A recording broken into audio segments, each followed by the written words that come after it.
के लिए देखिए आज है 27 तारीख 27 फरवरी और चूँकि हमने कहा था आपसे कि आज से हम स्टार्ट करेंगे एमएड सेकंड सेमेस्टर के लिए अपनी पूरी प्रिपरेशन। ठीक है, तो आपको हमने पहले सिलेबस दिखाई दिया था कि आपका जो सिलेबस है एमएड सेकंड सेमेस्टर का उसमें कितने पेपर है और क्या है और कैसे कैसे करना है वो हमने आपको बता ही दिया था। ठीक है, लेकिन एक बार आपको पुनः दिखा देते हैं सिलेबस के बारे में, बहुत हल्की सी जानकारी एक बार पुनः कि चूँकि आपका सेकेंड सेमेस्टर है अभी, तो यहाँ हम देख रहे हैं एमएड के लिए। ठीक है, एमएड सेकंड सेमेस्टर के लिए, क्योंकि 2 ईयर का प्रोग्राम है, आपको पता ही है।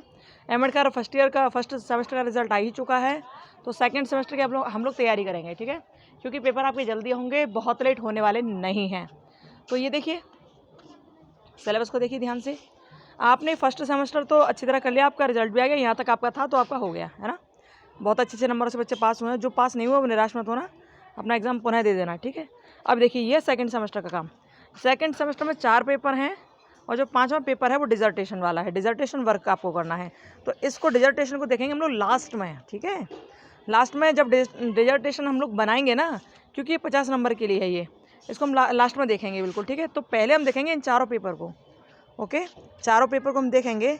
जो पहला पेपर है उसे फिर उसके बाद फिर से लेकिन हम एक बात सोच रहे हैं कि हम पहले उस वाले पेपर को उठाएं जो थोड़ा जल्दी हो जाए, है ना। जो जैसे कि जो 4th पेपर है, पेपर 204, वो जल्दी हो जाएगा, टाइम ज़्यादा नहीं लगेगा इस पेपर में।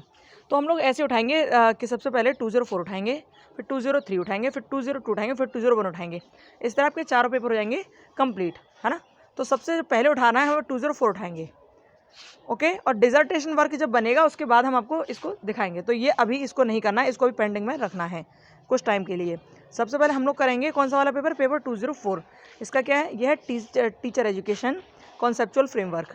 ओके, तो ये हम लोग सबसे पहले इस वाले पेपर को करेंगे और इसकी शुरुआत हम आज से करेंगे। आप जानते हो 100 नंबर का ये पेपर है, आप जानते हो, तो इसकी शुरुआत हम आज से करेंगे। और ये एमएड सेकेंड सेमेस्टर की पहली वीडियो होगी तैयारी की, और जैसे जैसे करके पेपर 204 होगा, फिर 3, फिर 2, फिर 1, इस तरह करते जाएंगे। आपको बहुत अच्छी जानकारी मिलेगी और आप पेपर के लिए पूरी तरह तैयार हो जाओगे, क्योंकि पेपर आपका बहुत ज़्यादा लेट नहीं होने वाला है। ओके, पेपर आपका आने वाला है, बहुत दूर नहीं है, पेपर आपके अब होंगे जल्दी ही, क्योंकि 2021-23 का सेशन है ये, तो पेपर तो जल्दी होना ही है। ठीक है, तो आप जल्दी तैयारी कर लोगे, ये बहुत ज़रूरी है। चलिए चलते हैं, स्टार्ट करते हैं पेपर 204 को। आज से स्टार्टिंग है, तो आप सभी जुड़ जाइए और हम लोग देखते हैं कि क्या क्या पढ़ना है, कैसे पढ़ना है, और इसमें जो पेपर 204 है उसका सिलेबस क्या है। ओके, चलिए ये देखिए, ये है पेपर 204। ठीक है, 204, इसका नाम है teacher education first conceptual framework. जैसे आप एमएड फर्स्ट सेमेस्टर कर रहे थे, तो जो पेपर 4 था वो क्या था, वो रिसर्च एजुकेशन का था ना, मेथोडोलॉजी ऑफ रिसर्च फर्स्ट था वो। अब ये टीचर एजुकेशन की यहाँ पर बात की जा रही है। ये है पेपर 204 टीचर एजुकेशन वाला, कि अध्यापक कैसा होना चाहिए, क्योंकि आप टीचर की टीचर बनने जा रहे हो, है ना। जब विद्यार्थी बीएड करता है तो बच्चों को पढ़ाने के लिए बीएड कर रहा है, वो बच्चों का टीचर बनने जा रहा है। लेकिन जब कोई विद्यार्थी एमएड कर रहा है, मतलब वो है कि वो बीएड के विद्यार्थियों को पढ़ाने के लिए तैयार हो रहा है, वो टीचर को पढ़ाने के लिए तैयार हो रहा है, वो टीचर को ट्रेनिंग देने के लिए तैयार हो रहा है।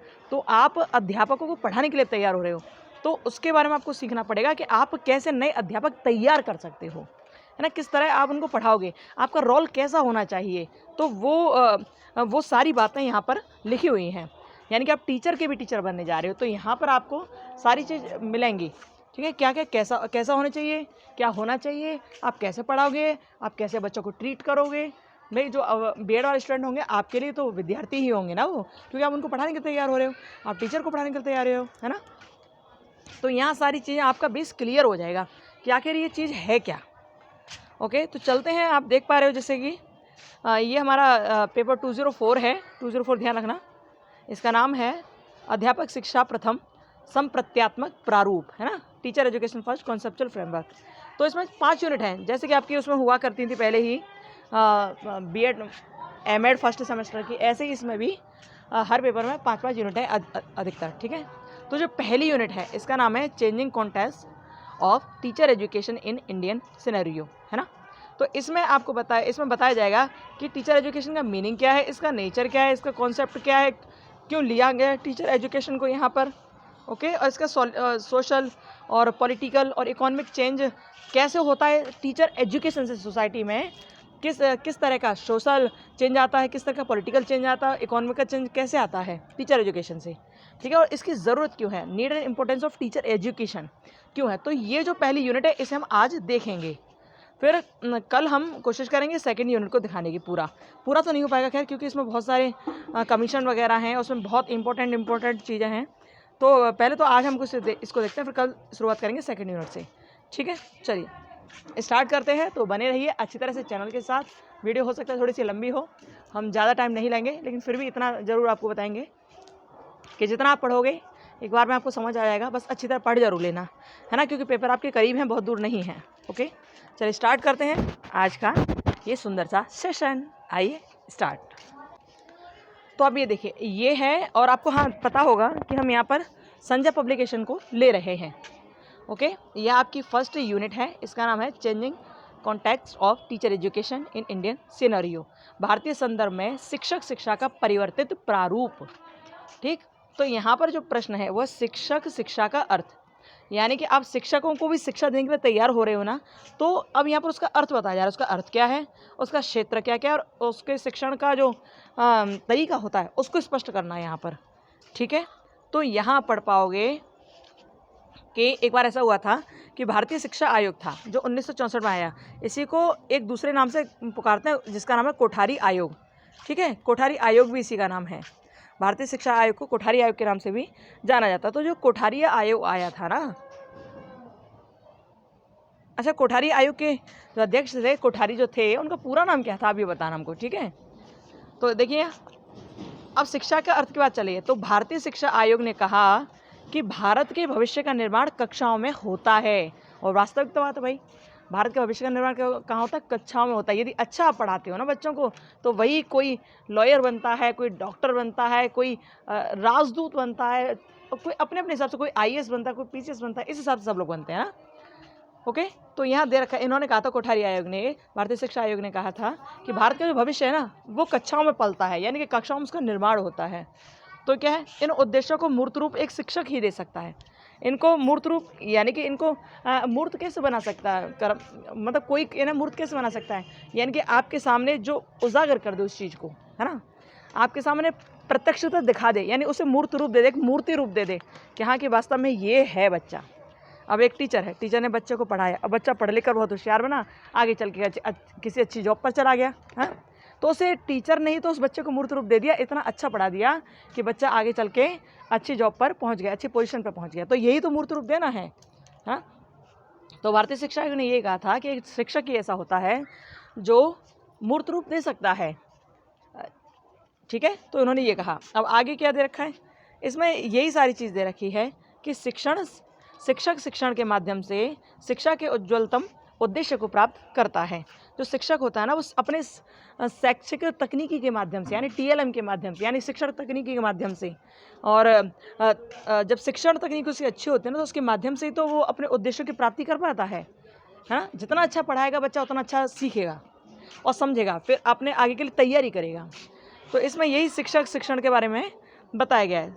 शिक्षण एक चुनौतीपूर्ण व्यवसाय है क्योंकि शिक्षकों के कंधों पर राष्ट्रीय निर्माण का गुरुत्व दायित्व होता है, अतः उनके लिए एक विशिष्ट प्रकार की तैयारी आवश्यक है ताकि वे इस दायित्व को सफलतापूर्वक वहन कर सकें। ये किसके लिए बात कही है, ये उनके लिए बात कही जा रही है जो BEd वाले विद्यार्थी हैं, उन्हें तैयार करने के लिए बात की जा रही है। तैयार कौन करेगा, उन्हें तैयार करेंगे बड़े बड़े जो उनसे बड़े हैं, यानी कि जो MEd वाले विद्यार्थी हैं उन्हें तैयार करेंगे, यानी कि आप लोग तैयार करोगे उन्हें, बच्चों को पढ़ाने के लिए उन्हें ट्रेनिंग दोगे आप, है ना। तो इसके लिए बात कही जा रही है ये।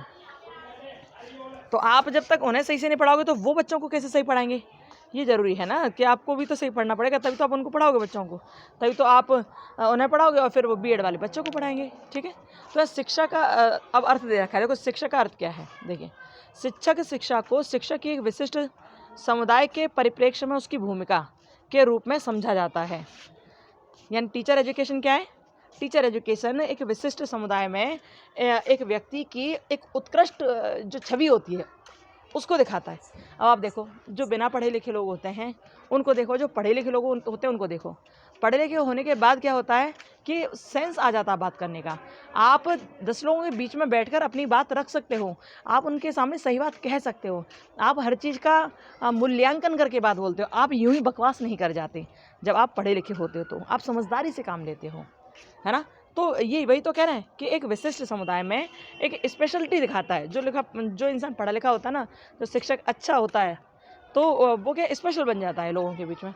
उसका हर तरह से चारों ओर लोगों से मेलजोल बढ़ता है ना, जो पढ़ा लिखा होता है व्यक्ति। तो यहाँ पर देखो हमने ये हाईलाइट कर दिया, आप इन्हें पढ़ लेना, ठीक है। आप इनको पढ़ लेना। इसमें दे रखा है शिक्षा के 4 रूपों में देखी जा सकती है। जो शिक्षक की शिक्षा है 4 रूपों में कैसे कैसे देखी जा सकती है। एक तो देखिए, शिक्षक के व्यवहार में निश्चित गुणों के विकास का माध्यम, ठीक है। दूसरा क्या है, यह प्रक्रिया कैसी है, जिसके माध्यम से अपेक्षित भूमिका का संदेश छात्र अध्यापकों को दिया जाता है, ठीक है। छात्र अध्यापक कौन है, छात्र अध्यापक वही जो छात्र भी और अध्यापक भी हैं, यानी कि बीएड वाले विद्यार्थी, है ना। तीसरा देखिए, शिक्षा भावी शिक्षक में व्यावसायिक मूल्यों का विकास करती है। अब आप अच्छे पढ़े लिखे हो तो आप अपने जो जूनियर हैं उनको अच्छी तरह पढ़ाओगे तो वो भी एक अच्छे टीचर बन जाएंगे, है ना। व्यावसायिक मूल्यों का विकास होता है। भाई व्यावसायिक शिक्षा ही तो है ये। आप बीएड कर लिया, आपने ये सब कर लिया, तो उसके बाद आप पढ़ाना लिखा शुरू किया, उससे पैसे कमाओगे, जिससे आपका जीवन यापन होगा, तो व्यावसायिक शिक्षा ही तो है। तो जो व्यावसायिक मूल्य है ना, उनका विकास करती है ये शिक्षक की शिक्षा, है ना। आगे देखिए, अभ्यर्थियों के चुनाव अवसरों की उपलब्धता व समाज द्वारा इसे प्रभावित करने के तरीकों को शिक्षक शिक्षा का संगठन, ठीक है। तो ये सारी चीज़ें शिक्षक शिक्षा का स्वरूप है। जो मेन पॉइंट हम लोग उन्हें हाईलाइट कर दिया है। अब देख लीजिएगा। अब देखिए, अब शिक्षक शिक्षा का क्षेत्र क्या है, ये देखिए। इसमें देखा नई शिक्षा नीति 1986 में। अब पहले तो यहाँ पर क्या था, कोठारी आयोग के द्वारा कहा गया था। अब यहाँ कहा गया NEP 1986 के द्वारा, नई शिक्षा नीति के द्वारा 1986 में शिक्षक शिक्षा को एक अनवरत प्रक्रिया के रूप में स्वीकार किया गया। अनवरत प्रक्रिया यानी कि जो कॉन्टिन्यूअस प्रोसेस है, जो ख़त्म नहीं होती है, जो लगातार होना ज़रूरी है। आप शिक्षकों को शिक्षा देते रहोगे तो वो शिक्षक बच्चों को बहुत अच्छी तरह पढ़ा पाएंगे, है ना। इसलिए शिक्षक शिक्षा बहुत ज़रूरी है। अब इसके क्षेत्र क्या क्या हैं वो सब चीज़ें इसमें देखी जाएंगी। तो नई शिक्षा नीति क्या कहती है। नई शिक्षा नीति 1986 में शिक्षक शिक्षा को एक अनवरत प्रक्रिया के रूप में स्वीकार करने के सेवा पूर्व व सेवारत प्रशिक्षण को एक दूसरे का अभिन्न अंग माना जाता है। मतलब क्या है, मतलब ये है कि यदि आप टीचिंग करने जा रहे हो, कराने जा रहे हो, पढ़ाने जा रहे हो बच्चों को, तो एक तो आपकी ट्रेनिंग होना ज़रूरी है ना। और दूसरा, जो पहले से बच्चों को पढ़ा रहे उनकी भी ट्रेनिंग होना जरूरी है। तो नई शिक्षा नीति वही कहती है कि जो सेवा पूर्व है, यानी अभी आपने सेवा दी नहीं है स्कूल में, अभी आप सेवा देने से पहले की बात की है कि आपके लिए भी ट्रेनिंग जरूरी है। और जो सेवा दे रहे हैं, जो सेवारत प्रशिक्षण दे रहे हैं, उनको भी प्रशिक्षण की आवश्यकता है। क्योंकि यदि उनको भी प्रशिक्षण दिया जाएगा तो वो भी नए नए TLM सीखेंगे, नई नई टेक्निक सीखेंगे, नई नई चीज़ें सीखेंगे। और जब नई नई चीज़ें खुद सीखेंगे तो बच्चों को भी नई नई चीज़ें सिखाएंगे। तो यहाँ पर जो शिक्षक शिक्षा का क्षेत्र है ना, वो यही बात कहता है कि जो सेवा अभी नहीं दे रहे हैं लेकिन सेवा में देना चाहते हैं, जो टीचिंग करना चाहते हैं, उनको भी, उनके लिए प्रशिक्षण की तैयारी की जाए। प्लस उनके साथ साथ जो पढ़ा रहे हैं पहले से ही, उनको भी प्रशिक्षण की तैयारी की जानी चाहिए, उनके लिए भी, ठीक है। तो यहाँ पर यही बात की गई है। अब यहाँ दे रखा है शिक्षक शिक्षा के क्षेत्र। तो यही दोनों क्षेत्र जो हमने आपको बताया, सेवा पूर्व प्रशिक्षण कार्यक्रम यानी कि जॉब लगने से पहले का कार्यक्रम, और दूसरा क्या है, जो जॉब चल रही है उन बच्चों के लिए प्रशिक्षण का कार्यक्रम, ठीक है, यहाँ दे रखा है। देखिए, अब आगे देखते हैं आगे क्या है। ये देखिए, अब यहाँ दे रखा है सेवा प्रशिक्षण कार्यक्रम यानी सेवा पूर्व। देखिए, सेवा पूर्व शिक्षण प्रशिक्षण का मुख्य उद्देश्य है कि वह सीखने वालों में आवश्यक शैक्षणिक योग्यता, प्रवीणता, कौशल, अभिवृत्ति विकसित करना, मतलब ये सारी चीज़ें उसमें विकसित करना चाहते हैं। क्योंकि अभी आप टीचिंग तो नहीं कर रहे हो ना, अभी आप टीचिंग करने जाओगे, है ना, जाओगे तो उससे पहले आपको ट्रेनिंग दी जाएगी। जब आपको ट्रेनिंग दी जाएगी जिससे आपके योग्यता पैदा हो आपके अंदर, आप प्रवीण हो जाओ उस चीज़ में, आप कौशल प्राप्त करो उस चीज़ में, है आपकी अभिवृत्ति का निर्माण हो। वैसे तो सबके अंदर होता ही है, लेकिन आप डेवलप होना है उसमें, है ना, विकास होना उन सब चीज़ों में। तो इसलिए जो सेवा पूर्व प्रशिक्षण कार्यक्रम वो ज़रूरी होता है। दूसरा क्या है, सेवारत शिक्षकों की शिक्षा, जो पहले से पढ़ा रहे हैं उनके लिए शिक्षा दी जाती है। यहाँ पर उनको नई नई चीज़ें, जैसे सेमिनार हो रहा है, वनश्चर्या हो रही है, कार्यक्रम, ये सारी चीज़ें चलाई जाती हैं, ठीक है, जिससे उनकी शिक्षा की गुणवत्ता अच्छी बने और वो बच्चों को अच्छा पढ़ाएं। तो यहाँ ऐसा होता है। अब देखिए, टीचिंग है क्या, टीचिंग के बारे में विद्वानों ने अपनी अपनी बातें कही। तो एक गुड नाम के विद्वान थे, उन्होंने कहा था, शिक्षा शब्दकोश में शिक्षण को किसी शैक्षिक संस्थान में छात्रों को अनुदेशित करने की प्रक्रिया के रूप में स्वीकार किया है। किसने किया है? गुड ने किया है। ठीक है, ये परिभाषा एक दो बार पढ़ लोगे आपको समझ आ जाएगी। ठीक है, ये देखिए, यह निश्चित ही दो या दो से अधिक व्यक्तियों के मध्य चलने वाली संप्रेषणात्मक और अंतःक्रियात्मक प्रक्रिया है। अब भाई शिक्षण प्रक्रिया है तो इसमें एक विद्यार्थी भी होगा और एक शिक्षक भी होगा। यदि कोई विद्यार्थी नहीं है तो शिक्षक किसको पढ़ाएगा? किसी को नहीं। यदि कोई शिक्षक नहीं है तो विद्यार्थी किससे पढ़ेगा? किसी से नहीं।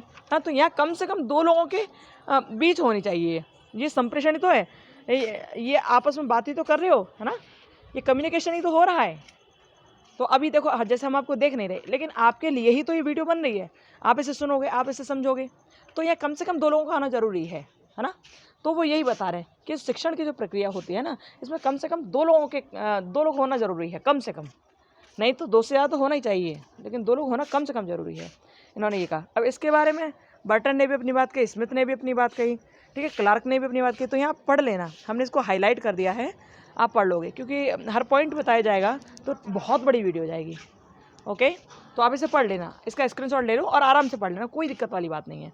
हाईलाइट हमने कर दिया है। यदि किसी बच्चे को बिल्कुल क्लियर नज़र नहीं आए तो जैसे आप वीडियो ओपन करोगे तो वो आपको ऊपर 3 पॉइंट नज़र आएंगे। इन तीनों पॉइंट को क्लिक करना, क्लिक करते ही हाई क्वालिटी आपको नज़र आ जाएगा। ठीक है, हाई क्वालिटी को क्लिक करोगे तो आपको ये पेज बिल्कुल क्लियर नज़र आएगा। ओके, चलिए आगे वाले पेज की ओर हम लोग चलते हैं। यहाँ शिक्षण के बारे में दिया गया कि शिक्षण क्या है। सभी विद्वानों ने अपने अपने बारे में बताया, अपने अपने अनुसार बताया। अब आगे देखते हैं आगे क्या है। यहाँ देखिए, यहाँ पर भी ये सब लोग अपने हिसाब से ही बता रहे हैं कि शिक्षण क्या है ना। अभी देखिए, यहाँ देखिए, शिक्षण में अवश्य ही एक अध्यापक, थोड़ा जूम कर देते हैं, स्क्रीनशॉट ले लेना और पढ़ लेना।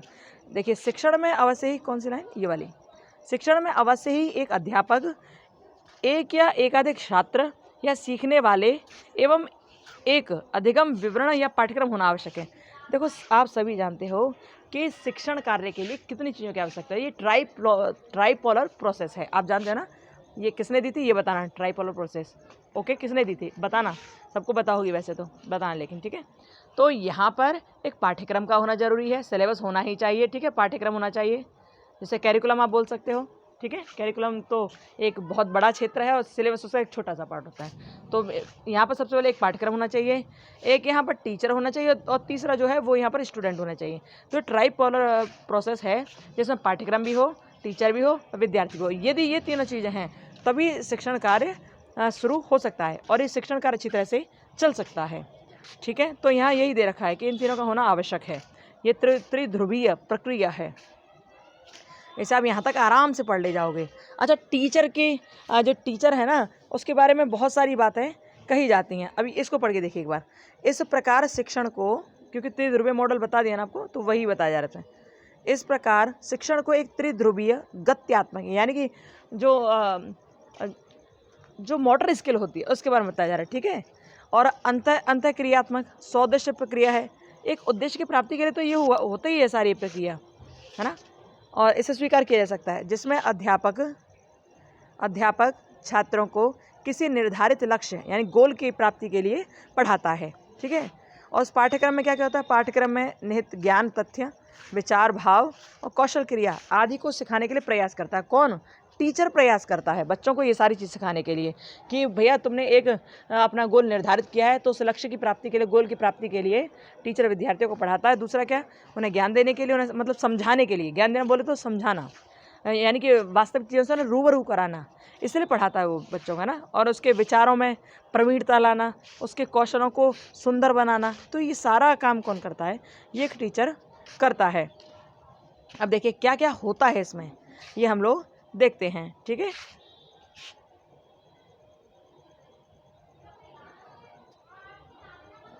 ये कुछ पॉइंट्स दे रखे हैं। ठीक है, कुछ पॉइंट्स दे रखे हैं, तो इन्हें देखिए कि इसमें देखिए TSCGDE। ओके, ये मुख्य पॉइंट है जिसमें TSCGDE।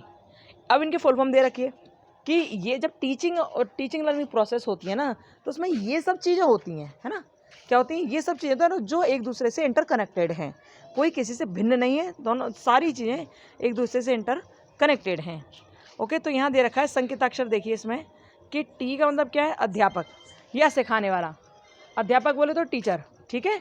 और जो एस का मतलब क्या है? छात्र, यानी कि स्टूडेंट, यानी कि सीखने वाला, क्योंकि स्टूडेंट ही तो सीख रहा है। हाँ, लर्नर कौन है? स्टूडेंट है। टीचर कौन है? जो सिखा रहा है, ठीक है।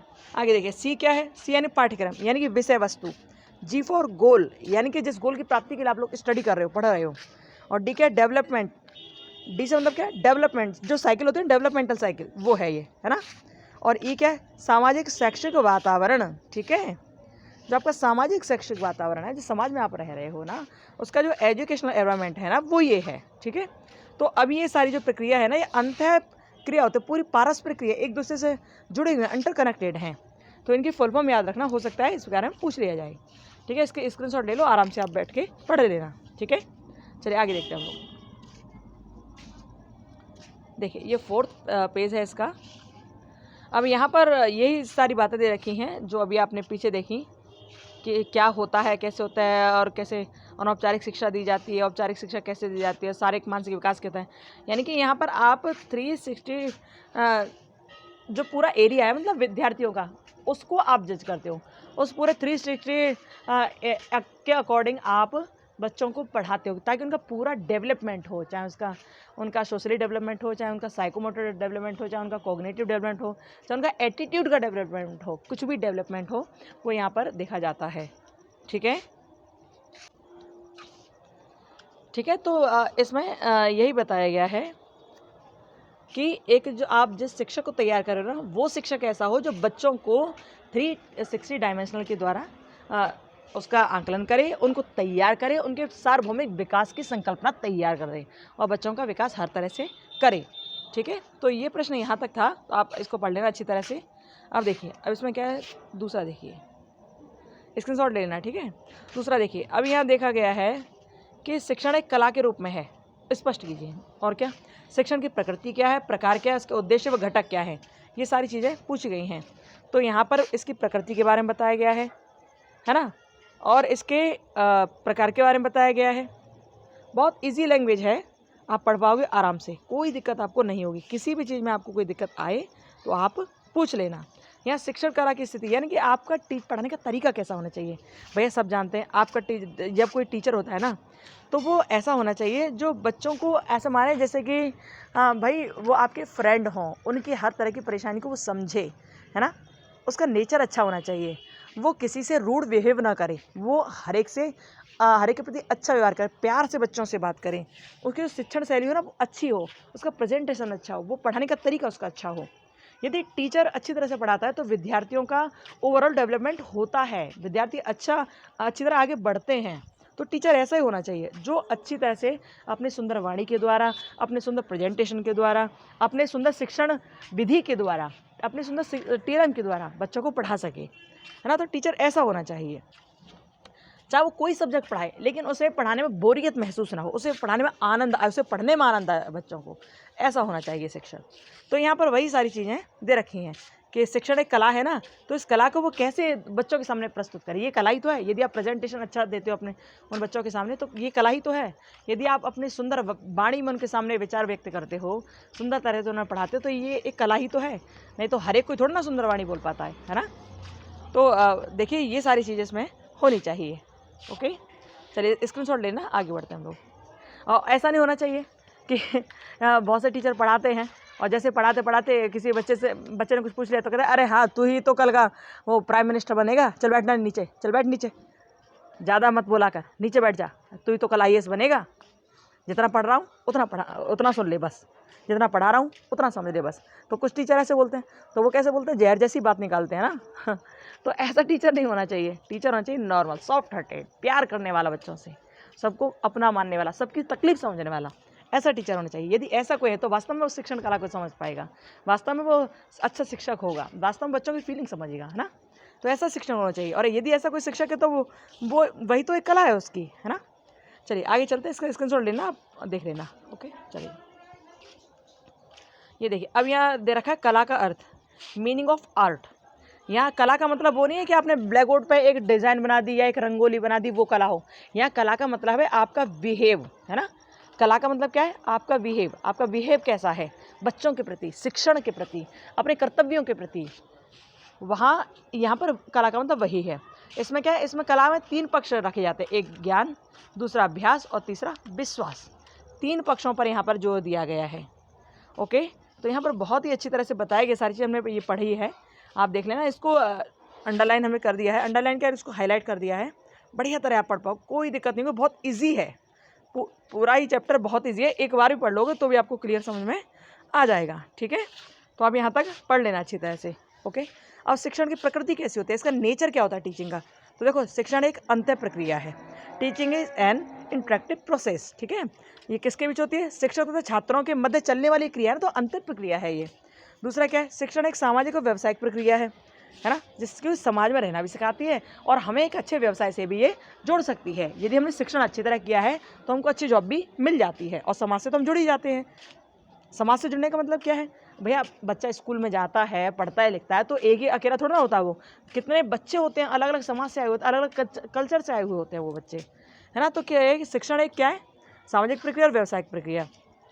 टीचर के लिए भी यही है कि आप जब पढ़ाने जा रहे हो आप, तो एक तो आप समाज के लोगों से जुड़ रहे हो, क्योंकि वो बच्चे कोई और नहीं, वो समाज का हिस्सा हैं, और वो तो पता नहीं कितने समाज से, अलग अलग समाज से, अलग अलग कल्चर के वो बच्चे होते हैं ना, तो आप समाज से भी जुड़ रहे हो और आपको पैसा भी मिला, व्यवसायिक भी हो रहा है आपका ना।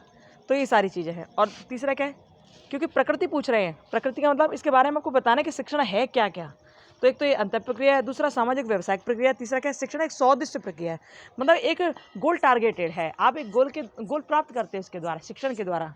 ठीक है, यूं ही हर चीज़ों में शिक्षण नहीं हो जाता है। ठीक है, तो ये उद्देश्य की प्राप्ति के लिए। और चौथा क्या है? शिक्षण एक विकासात्मक प्रक्रिया है भैया। आप शिक्षण कराओगे और करोगे, आप पढ़ते जाओगे तो आपका डेवलपमेंट होगा, आप नई नई चीज़ों से रूबरू होंगे, आप अच्छी अच्छी बातें सीखेंगे, आपके माइंड का विकास होगा। ठीक है, तो ये विकासात्मक प्रक्रिया है जो चलती रहती है ज़िंदगी भर। आगे देखिए, शिक्षण कला और विज्ञान दोनों ही है। शिक्षण कला इसलिए है क्योंकि वो आपके ज्ञान को, अभ्यास को और विश्वास को बढ़ाती है ना। और विज्ञान इसलिए क्योंकि इसमें सटीकता आती है, यदि आप सही चीज़ पढ़ते हो आपको सटीक चीज़ों के बारे में पता चलता है ना। और विज्ञान क्या है? विज्ञान वही तो है कि जो तार्किक रूप से भी सही हो, जो जहाँ भी आप देखो, वो यहाँ इंडिया में भी ऐसा है, अमेरिका में भी ऐसा है, सब जगह एक सी चीज़ हो। जैसे किसी ने कहा कि ध्रुव तारा आकाश में उत्तर दिशा में चमकता है, तो भैया ध्रुव तारा आकाश में चमकता है, बिल्कुल सत्य है ये, इंडिया में भी उत्तर दिशा में चमकेगा। और कहाँ पर? यूएसए जाओगे तो भी वो भी यही कहेंगे उत्तर दिशा में चमकता है ना। तो मतलब ये कि विज्ञान भी है शिक्षण और कला भी है। ऐसे शिक्षा की बात है, शिक्षा आप लेते हो या आप शिक्षण आप देते हो, पढ़ाते लिखाते हो या खुद पढ़ते लिखते हो, तो आप समझ पाओगे कि यदि इंडिया में 2 और 2 + 2 4 होते हैं, तो इंडिया के बाहर भी 2 + 2 4 ही होते हैं। तो ये विज्ञान की प्रकृति है, जो तार्किक भी और वास्तविक भी है, जो विश्वसनीय भी है ना। तो और क्या है? और देखिए, शिक्षा में भाषा संप्रेषण का कार्य करती है। शिक्षा क्या करती है? भाषा संप्रेषण का कार्य करती है। आप शिक्षित हो जाते हो तो आप कम्युनिकेशन स्किल सीख जाते हो, लोगों से बात करना सीख जाते हो, बच्चों को पढ़ाने सीख जाते हो, है ना। आगे देखिए, शिक्षण एक आमने सामने होने वाली प्रक्रिया है, क्योंकि इसमें 2 या 2 से अधिक लोगों की आवश्यकता है, तो आमने सामने तो होगी, फेस टू फेस तो होगी। लेकिन आजकल ऑनलाइन कोर्स चल रहे हैं, तो ये भले आमने सामने नहीं है, लेकिन एक जो कैमरा है ना, वो ये दिखा देता है कि शिक्षक आपके सामने है, और शिक्षक को ये दिखा देता है कि विद्यार्थी आपके सामने है ना। तो ये भी दोनों तरफ मतलब लोगों का होना जरूरी है, इसमें आमने सामने होने वाली प्रक्रिया, फेस टू फेस होने वाली प्रक्रिया है ये। ठीक है, अब देखिए, शिक्षण एक उपचार प्रक्रिया है।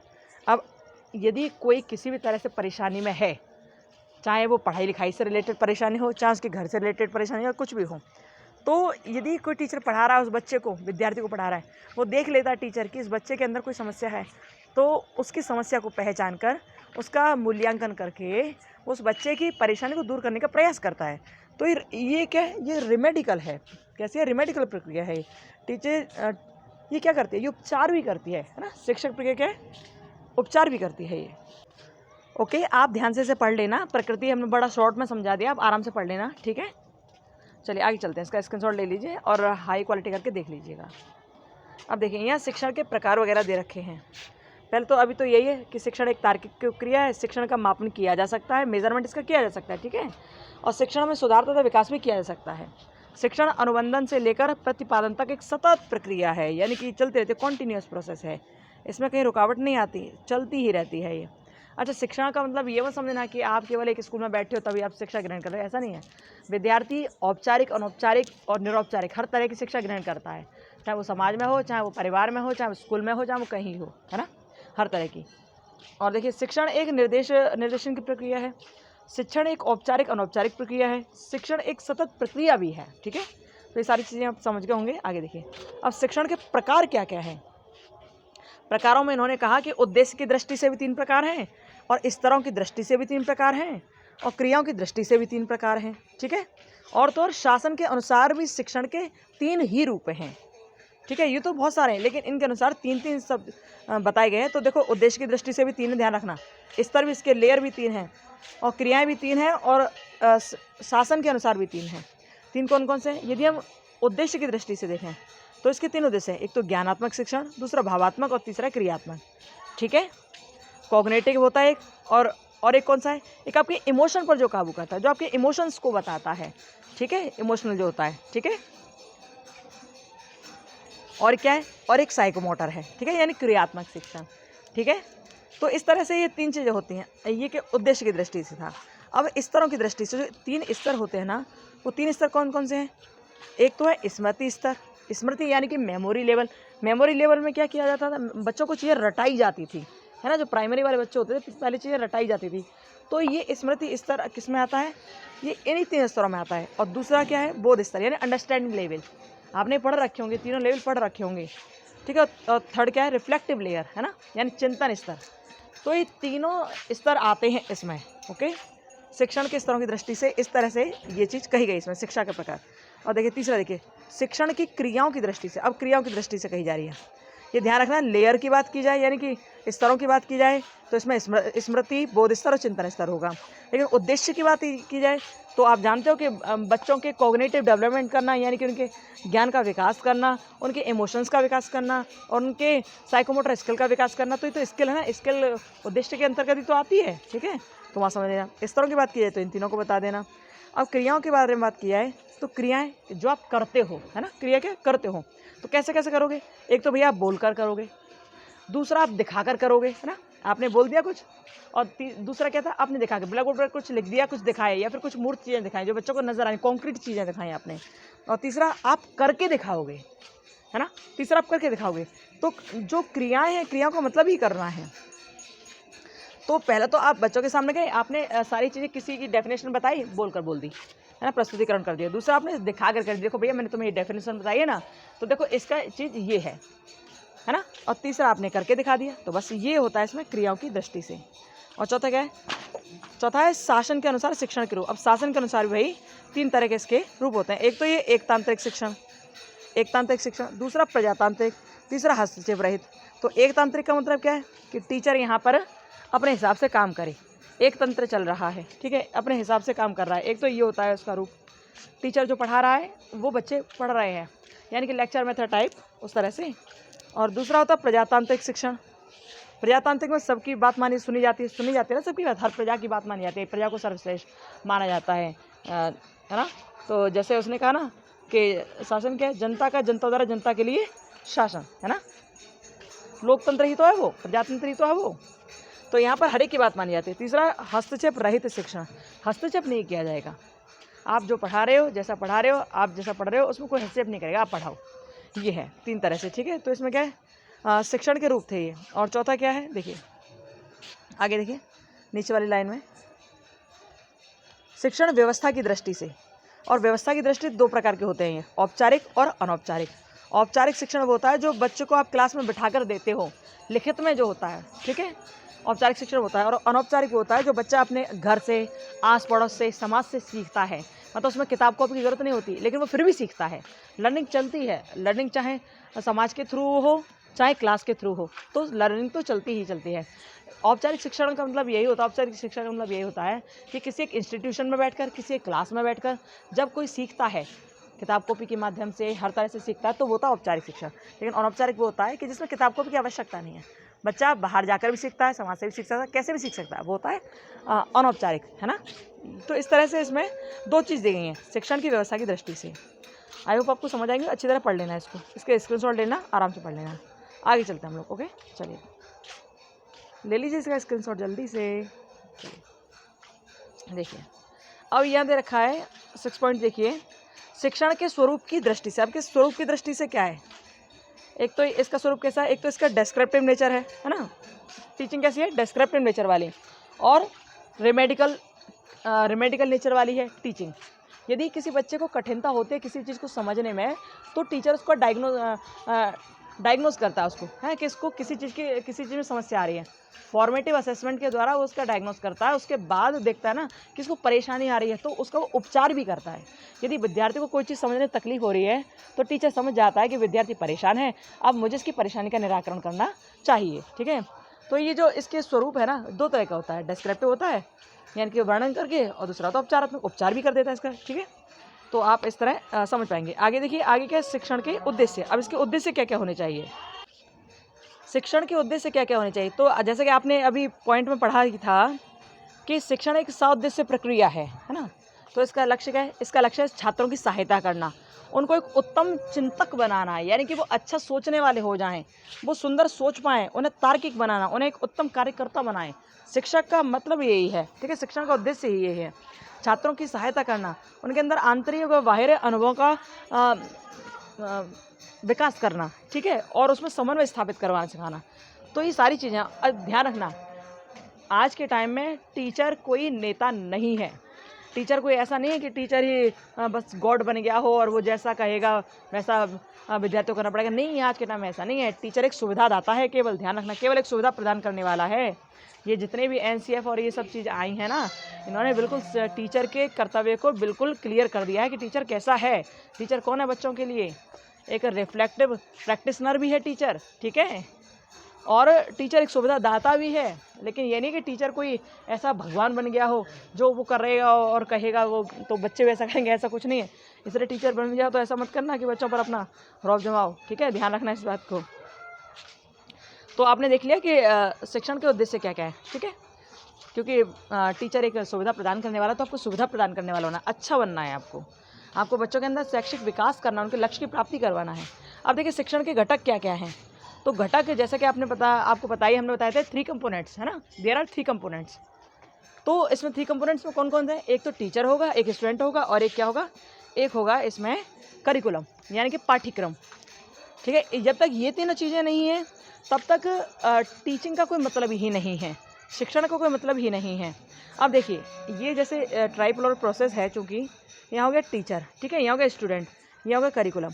जब तक करिकुलम नहीं होगा तब तक टीचर को कुछ नहीं पता है कि मुझे पढ़ाना क्या है, और जब तक टीचर नहीं होगा तब तक विद्यार्थियों को नहीं पता कि मुझे पढ़ना क्या है। ठीक है, तो ये तीनों का होना बहुत आवश्यक है। अब ये जो स्टूडेंट है ना, ये टीचर पर आश्रित रहता है कि टीचर जो मुझे पढ़ाएगा मैं उसे समझूंगा, उसी से मेरा विकास होगा। तो यहाँ जो चूँकि स्टूडेंट है, स्टूडेंट टीचर पर आश्रित है, इसलिए ये हो गया आश्रित चर। आश्रित ही तो है इस पर कि टीचर जो पढ़ाएगा वो मैं समझूंगा और पढ़ूंगा, तो ये आश्रित चर हो गया। और टीचर क्या है, टीचर स्वतंत्र चर है, क्योंकि स्वतंत्रता पूर्वक वो उसे समझाएगा ना। क्या है, स्वतंत्र चर है, ये ध्यान रखना। टीचर ही तो स्वतंत्र है, यहाँ स्वतंत्रता पूर्वक समझाएगा, और जो ये स्वतंत्रता पूर्वक समझाएगा वो बच्चा उसे गेन करेगा, उसे समझेगा, पढ़ेगा, है ना। तो स्टूडेंट आश्रित चर है और टीचर क्या है, स्वतंत्र चर, क्योंकि टीचर स्वतंत्र है और स्टूडेंट उस पर आश्रित है। और तीसरा क्या है, तीसरा है पाठ्यक्रम यानी पाठ्यवस्तु यानी सिलेबस, है ना। पाठ्यक्रम सिलेबस में अंतर है, ये ध्यान रखना हमेशा। पाठ्यक्रम होता है, करिकुलम जो होता है वो बहुत बड़ा होता है, एक बहुत बड़ी चीज़ है। ठीक है, पाठ्यचर्या जो बहुत बड़ी चीज़ है एक, जैसे कोई बड़ी अथॉरिटी बनाती है, तैयार करती है, सेंट्रल लेवल पर हो या किसी भी लेवल पर हो, लेकिन वो बड़ी अथॉरिटी तैयार करेगी करिकुलम को। लेकिन जो सिलेबस होता है वो करिकुलम का एक छोटा सा पार्ट होता है। जैसे ये हो गया करिकुलम, जिसमें आपकी एकेडमिक जो चीज़ें होती हैं वो भी सारी इन्वॉल्व होती है। उसके अलावा जो करिकुलर को करिकुलर एक्टिविटीज़ जितनी भी होती हैं, जैसे कि एक तो पढ़ाई वो होती है जो क्लास के अंदर दी जाती है, ठीक है, और उसके साथ साथ वो भी तो पढ़ाई होती है भैया जो बच्चों को आप रैली निकलवाने के तैयार करते हो। यदि कोई जैसे प्रोग्राम होते हैं 26 जनवरी, 15 अगस्त या कोई सांस्कृतिक कार्यक्रम का दिन है, तो वो सब भी तो तैयार किया जाता है। तो ये को करिकुलर एक्टिविटीज़ में आता है, यानी सहयोगी क्रियाएँ जो होती हैं, ठीक है। तो वो जो सारी चीज़ें होती हैं, जिसमें सारी चीज़ होती है, वो होता है करिकुलम। लेकिन सिलेबस वो है जो केवल क्लास के अंदर के बच्चों को दिया जाता है, पढ़ाया जाता है केवल, ठीक है। उसमें कोई एक्टिविटी सम्मिलित नहीं होती है, उसमें केवल यही एकेडमिक सारी चीज़ें होती हैं, ठीक है। उसमें केवल करिकुलर एक्टिविटीज़, को करिकुलर एक्टिविटीज़ नहीं होती हैं, तो ध्यान रखना आप। तो ये जो है यहाँ पाठ्यवस्तु क्या है, हस्तक्षेपचर है, क्योंकि इंटरवेन करता है, तो इंटरवेनिंग वेरिएबल है ये, है ना। जब तक ये हस्तक्षेप नहीं करेगा तो शिक्षक को क्या पता कि उसे पढ़ाना क्या है, और विद्यार्थी को कैसे पता कि उसे पढ़ना क्या है, ठीक है। तो यहाँ पर घटक ये 3 कंपोनेंट होते हैं, यहाँ पर अच्छी तरह पढ़ लेना, आपको समझ आ जाएगा। आगे देखिए, शिक्षण के मुख्य सूत्र। अब ये शिक्षण के मुख्य सूत्रों पर लेख लिखनी है, ये बहुत फेमस है भाई, ये एक नहीं 1000 बार टीचिंग एग्जाम में आता ही आता है, और आपको कहीं ना कहीं से पूछ लिया जाता है आपसे ये, ठीक है। और यहाँ पर क्या क्या दे रखा है, देखो शिक्षण के सूत्र क्या है, जैसे ज्ञात से अज्ञात की ओर, स्थूल से सूक्ष्म की ओर। अब ये आप पढ़कर समझ पा रहे हो कि ज्ञात से अज्ञात की ओर आपको समझ आ रहा है किस में दिया था, ये इंडक्टिव मेथड है। इंडक्टिव बोले तो जो आगमन विधि होती है ना, आगमन विधि, जिसमें पहले बच्चों को उदाहरण दिया जाता है ना, उदाहरण, उसके बाद नियम की ओर ले जाया जाता है। तो ये वही विधि के बारे में बात करें कि शिक्षण सूत्र ऐसा होना चाहिए जो पहले उदाहरण दे फिर नियम दे, है ना। तो पहले क्या है, ज्ञात से अज्ञात की ओर, यानी कि आपने देख लिया कि आकाश में बहुत सारे तारे हैं, है ना, आकाश में बहुत सारे तारे हैं। अब आपने देख लिया, आपको ध्यान मतलब समझ आ गया कि ये तारे हैं, यानी कि ज्ञात चीज़ों से आपको परिचय करा दिया, उदाहरण दे दिया कि ये तारे हैं। लेकिन अब तारे बने कैसे, तारे का निर्माण कैसे, जैसे सूर्य एक तारा है, तो अब पहले तो दिखा दिया बच्चों को, ये देखो ये तारा है, यानी सूर्य एक तारा है। अब सूर्य बना कैसे, तो उसके हम कंपोजिशन पर जाएंगे, उसके नियम की ओर जाएंगे, क्योंकि उदाहरण तो दे दिया सूर्य है, तारा है, लेकिन अब वो बना कैसे, तो वो नियम तो बताना पड़ेगा ना, कैसे बना, कि उसमें हाइड्रोजन होता है कि हीलियम होता है, या हाइड्रोजन ज़्यादा होता है या हीलियम कम होता है, कैसे कैसे बनता है, नाभ के संलयन से बना या नाभ के विखंडन से बना, ये सारी चीज़ तो बतानी पड़ेंगी। तो ज्ञात से अज्ञात की ओर दिखा दिया सूर्य है, यानी उदाहरण दे दिया, लेकिन अब अज्ञात की ओर नियम तो बच्चों को पता नहीं थी, नियम तो आप ही बताओगे ना। तो इस तरह से तो ये आगमन विधि होती है, हमेशा ध्यान रखना। बच्चों को पढ़ाने के लिए अधिकतर जो अच्छी विधि मानी तो आगमन विधि मानी जाती है। लेकिन वहीं मैथ की बात की जाए कि मैथ सब्जेक्ट को क्या आगमन विधि के द्वारा पढ़ाया जा सकता है, तो भैया मैथ सब्जेक्ट को मुख्य रूप से निगमन विधि के द्वारा पढ़ाया जाता है, डिडक्टिव मेथड के द्वारा पढ़ाया जाता है, क्योंकि वहाँ सबसे पहले सूत्रों का प्रयोग किया जाता है, ठीक है। ध्यान रखना, हमेशा मैथ में हमेशा ही डिडक्टिव मेथड का यूज होता है।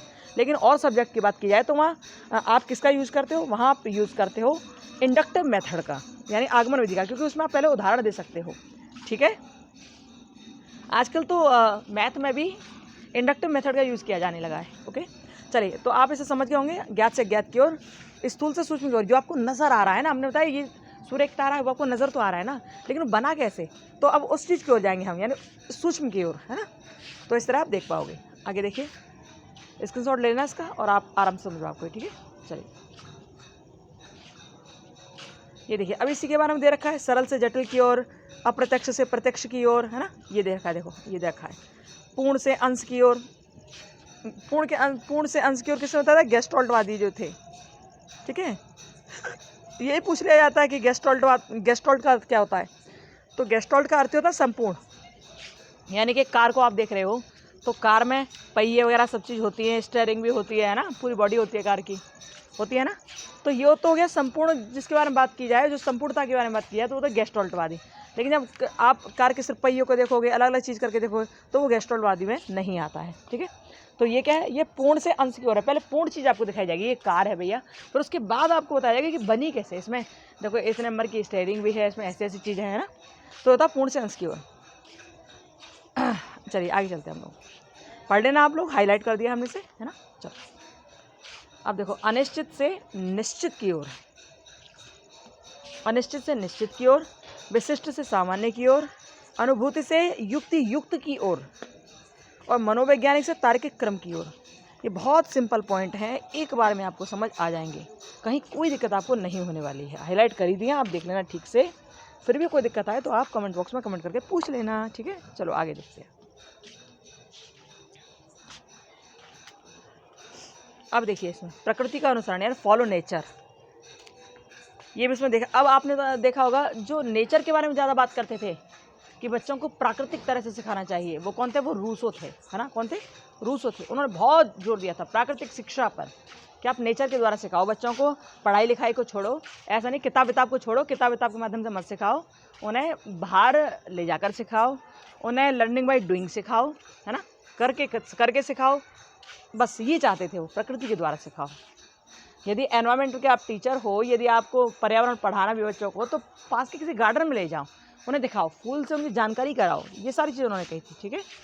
तो इस तरह से जो एकादश सूत्र दे रखे हैं, लोग कहते हैं कि 5 सूत्र हैं शिक्षण के या 10 है, 10 नहीं, पूरे एकादश हैं। ध्यान रखना, ये पूछ लिया जा सकता है कि शिक्षण के कितने सूत्र हैं, तो शिक्षण के पूरे 10 सूत्र हैं, जो आपने अभी पढ़े ना पीछे के ज्ञात से अज्ञात की ओर, है ना, स्थूल से सूक्ष्म की ओर, ये सारे कुल मिलाकर एकादश यानी 11 सूत्र हैं, 11 सूत्र है, ध्यान रखना। चलिए अब आगे देखते हैं, अध्यापक शिक्षण की मुख्य विधियाँ कौन कौन सी है, मुख्य विधि कौन कौन सी है। तो यहाँ दे रखा है, वाल्टेयर ने अपने अनुसार एक डेफिनेशन बताई थी, उसमें लिखा था उन्होंने, प्रत्येक विधि में कुछ ना कुछ अच्छाइयाँ होती हैं, कोई भी विधि पूरी तरह से सही नहीं रहती। यदि आप ये सोचो कि एक ही विधि के द्वारा आप बच्चों को पढ़ा दो तो वो पूरा जानकार हो जाता है, ये पॉसिबल नहीं है। आपको एक नहीं अनेकों को साथ लेना पड़ेगा, लेकिन कुछ ऐसी होंगी उन अनेकों में जो काफ़ी हद तक अच्छी होंगी, ठीक है। तो उन्होंने ये कहा कि प्रत्येक विधि में कुछ ना कुछ अच्छाइयाँ होती हैं, कोई भी एक विधि पूरी तरह सही नहीं रहती। विद्यार्थी कम से कम बोलने व ज़्यादा से ज़्यादा खोज करने के लिए आतुर रहते हैं। मतलब विद्यार्थी छोटे होते हैं ना, तो वो सारी चीज़ बोल नहीं पाते हैं, लेकिन वो तैयार रहते हैं कि मैं आज एक नई चीज़ की डिस्कवरी करूं। वो लर्निंग बाय डूइंग करना चाहते हैं, है ना, सीखना चाहते हैं, कैसे? करके, प्रत्यक्ष से करके वो सीखना चाहते हैं। तो देखो यहाँ अध्यापक शिक्षण की विधियाँ बताई गई हैं। यहाँ पर वही ट्राईपोलर प्रोसेस दे रखी है कि शिक्षक होता है, विद्यार्थी होता है, पाठ्यक्रम होता है, ठीक है। यहाँ से सारी चीज़ें दे रखी हैं, क्योंकि जब तक ये तीनों नहीं होंगे तब तक अध्यापक शिक्षा नहीं हो सकती, विद्यार्थियों की शिक्षा भी नहीं हो सकती। तो आप पढ़ लेना, हाईलाइटेड पॉइंट्स हैं, बिल्कुल क्लियर नज़र आ रहे होंगे आपको, नहीं आ रहे तो हाईलाइट करके देख लेना, हाई क्वालिटी करके देख लेना, ठीक है। चलिए आगे चलते हैं हम लोग। चलिए ये देखिए, यहाँ पर भी यही परिभाषा वगैरह दे रखी है, एक कुशल अध्यापक कैसा होता है, क्या होता है, वो बच्चों को कैसे पढ़ाता है, उसकी शिक्षण विधि कैसी होती है, यहाँ पर भी ऐसे दे रखा है। और शिक्षण विधि कैसी हो, शिक्षण विधि कैसे तैयार होनी चाहिए, कैसे बच्चों को पढ़ाना चाहिए, वो यहाँ पर दे रखा है सारी चीज़ें, ठीक है। आप इसका भी स्क्रीनशॉट ले लीजिए, आराम से पढ़ लेना, कोई चीज़ समझना है तो पूछ लेना। यहाँ सब अपने अपने हिसाब से बोल रहे हैं। देखो ये डेफिनेशन आ सकती है, विधि क्या है, विधि मास्टर ही मास्टर है, ठीक है। Method is the masters master, okay, ये पूछा जा सकता है। ये बड़े छोटे छोटे ये प्रश्न हैं और इनके उत्तर बड़े छोटे छोटे हैं। और देखिए कोठारी आयोग ने भी कहा था, यदि गणित का प्रयोग गलत ढंग से किया जाए तो यह अनुपयोगी ही नहीं बल्कि बहुत घातक सिद्ध होगा, है ना। तो आप इसे पढ़ लेना ज़रा सही से, पूरे पेज को एक बार पढ़ लोगे तो आपको पूरा समझ आ जाएगा। तो स्क्रीनशॉट इसके ले लो। आई थिंक आपने ले लिया होगा स्क्रीनशॉट, आगे बढ़े। और हाँ, एक चीज़ और आप यहाँ देखिए, यहाँ मेथड के बारे में दे रखा है, विधि क्या है। तो देखिए, विधि शब्द लैटिन भाषा से उत्पन्न है, यानी कि जो मेथड शब्द है ना, वो लैटिन भाषा का एक शब्द है, जिसका मतलब है, विधि का मतलब है वे, यानी कि रास्ता। मेथड का मतलब है वे, यानी कि रास्ता, और रास्ता यानी कि चलन, यानी रीति का प्रकार, है ना।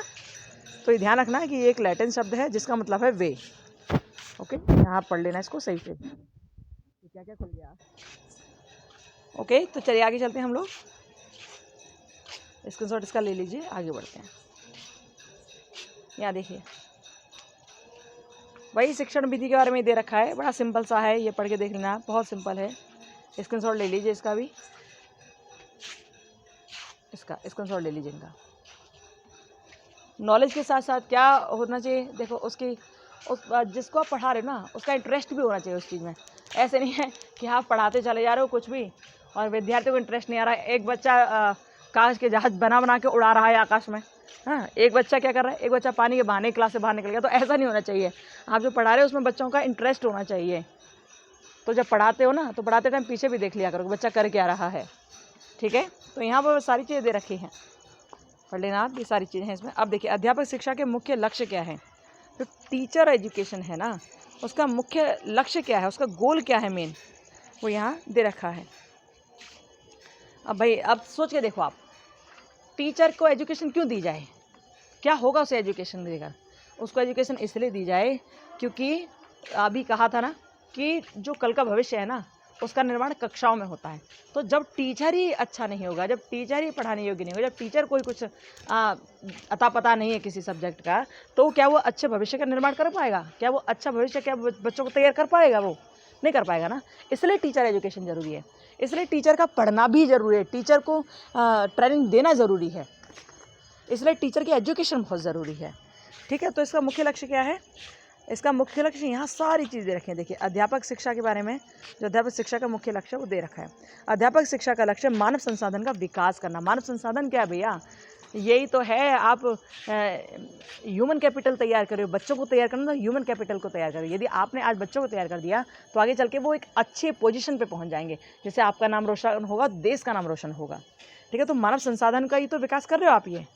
ओके, और देखिए, अध्यापक शिक्षा का लक्ष्य मानव व्यवहार प्रारूप को निर्धारित एवं विकसित करना है। किसको बदलना है? किसको तैयार करना है? व्यवहार को तैयार करना है, सुंदर बिहेवियर बनाना है ना। अध्यापक शिक्षा का लक्ष्य क्या है? मानव के व्यवहार का प्रारूप करना, तैयार करना, डेवलपमेंट करना, उसको विकसित करना। ठीक है, कि वास्तव में तुम आए क्यों हो इस दुनिया में, तुम्हें करना क्या है, कैसे पढ़ना है, कैसे तुम्हें अपना मूल्यों का विकास करना है। ये सारी चीज़ उद्देश्य ही तो है शिक्षा का, क्योंकि शिक्षक ही होशियार नहीं तो बच्चों कैसे होशियार कर पाएगा। ठीक है, चलो आगे चलते हैं, स्क्रीनशॉट लीजिए इसका, आगे बढ़ते हैं हम लोग। चलिए, यहाँ देखिए, और इसमें बहुत सारी चीज़ें दे रखी हैं, आप पढ़ लेना। एक शॉर्ट नोट है, ये आराम से पढ़ लोगे तो एक बार में समझ आ जाएगा, कोई आपको बहुत तकलीफ नहीं होने वाली है इसमें पढ़ने में। ठीक है, लो और बड़ा कर देते हैं इसमें।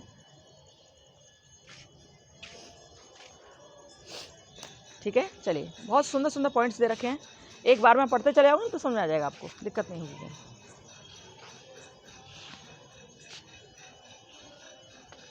यहाँ पर देखिए, यहाँ पर एक लाइन दे रखी है, योग्यता की उत्तरजीविका के स्थान पर वो जियो और जीने दो नहीं, बल्कि जीवनाधिकार की मान्यता दिलवाए। ऐसा होना चाहिए टीचर, कि योग्यता की उत्तरजीविका के स्थान पर वो कैसे बात कहे, वो जियो और जीने दो नहीं, भैया तुम भी जियो और मैं भी जीने दो, ऐसी कहानी ना गढ़े, ऐसी कहानी ना पढ़े, बल्कि तुम्हारे जीवन का अधिकार क्या है, तुम्हारे जीवन के कर्तव्य क्या हैं, वो सारी चीज़ों को दिखाए, वो सारी चीज़ों को बच्चों को समझाए। और तो और समाज में यदि कैसा कोई संघर्ष हो रहा है, परिवार में कोई संघर्ष हो रहा है, तो उसमें से बच्चों को कैसे निकलना चाहिए, कैसे अपने आप को अपने रोल को वहाँ पर अदा करना चाहिए, वो सारी चीज़ें भी टीचर दिखाता है, वो सारी चीज़ें भी टीचर बच्चों के अंदर विकसित करता है। तो टीचर ऐसा होना चाहिए, टीचर का रोल ऐसा होना चाहिए। ठीक है, और क्या क्या है? अध्यापक शिक्षा का लक्ष्य क्या है? इसका कौशलात्मक पक्ष का विकास करना, यानी स्किल डेवलपमेंट करना। बच्चों के जितने स्किल्स हैं ना, उनका बढ़ावा देना, उनको बढ़ाना, बच्चों को तैयार करना। ठीक है, और बेकार की चीज़ों से दूर करना, बच्चों को कर्तव्य निष्ठा का पाठ पढ़ाना, प्रतिबद्धता दिखाना और दायित्वशीलता दिखाना, कि बेटा अब तुम ऐसे हो, तुमको ये करना चाहिए, ऐसे करना चाहिए। ठीक है, समझ पैदा करे बच्चों को, बच्चों के अंदर ज़िंदगी जीवन की जीने की कला को पैदा करे, समझ को तैयार करे। इसलिए शिक्षा ज़रूरी है। ठीक है, अब यहाँ 1963 का एक प्लान प्रोजेक्ट था। ठीक है, कमेटी बनी थी, उसके बारे में सारी बात यहाँ कही गई कि उन्होंने शिक्षकों के शिक्षा के बारे में, उनकी टीचिंग के बारे में, उनके एजुकेशन के बारे में सारी बात कही थी। ठीक है, प्लान प्रोजेक्ट के थ्रू ये 1963 में जो प्लान था, प्रोजेक्ट समिति बनी थी, है ना, उसके बारे में सारी बात कही गई है। पर उसने क्या क्या बातें कहीं टीचर एजुकेशन से रिलेटेड, वो यहाँ पर दे रखा है।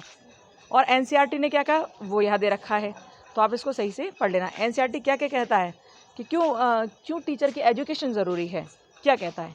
क्योंकि इससे छात्रों का सर्वांगीण विकास होगा, उनका मार्गदर्शन उन्हें अच्छा मिलेगा, उनको इंटरेस्ट पैदा होगा, अभिवृत्ति पैदा होगी, ये सारी चीज़ें तभी होंगी जब टीचर अच्छा होगा। ओके, तो एनसीईआरटी इस बात को स्वीकार करता है, एनसीईआरटी इस बात को कहता है। चलिए आगे चलते हैं। अब देखिए, जो टीचर के एजुकेशन के जो लक्ष्य हैं, जो उद्देश्य हैं, वो यहाँ सारे उद्देश्य दे रखे हैं। आपने तो बीएड वाले विद्यार्थियों को पढ़ा दिया, आपने उन्हें तैयार कर दिया, है ना। अब उनका उद्देश्य क्या क्या है देखिए।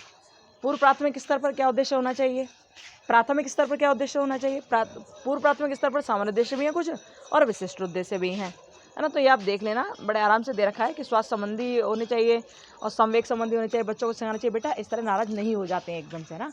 आप आराम से बातों को सोचा करो, देखा करो।